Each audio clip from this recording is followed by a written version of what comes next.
A young general's paradise. Memories of Hector Grey. Toy shop. There are some memories that stay with you forever. And for me, one of those memories was every second Friday after school in Ireland.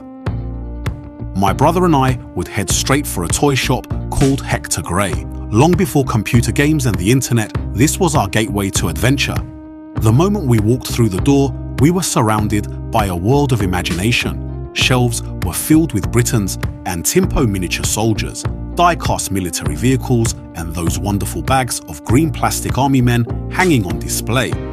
We would spend what seemed like hours studying every bag through the clear plastic packaging. Not all bags were equal. Some contained the figures every young general wanted: the snipers, minesweepers, machine gunners, bazooka teams, and officers. My brother and I would carefully plan which bag each of us would buy, discussing tactics and future battles before we had even left the shop. The last Friday of the month was always the most exciting. By then, we had saved our pocket money and could dream a little bigger. Instead of a bag of plastic soldiers, we might be able to afford a few Britains or Timpo figures, or perhaps even a World War II die-cast tank, armoured car, or military truck. Bringing one of those treasures home felt like acquiring a priceless addition to our army. Back then, every figure had a story.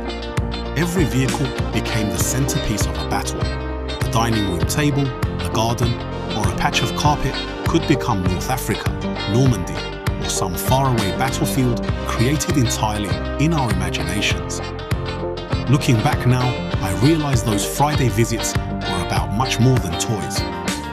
They sparked a lifelong love of military history, collecting, miniature soldiers, and eventually tabletop wargaming. Many of us who paint armies, build terrain, and recreate historical battles today probably started in much the same way.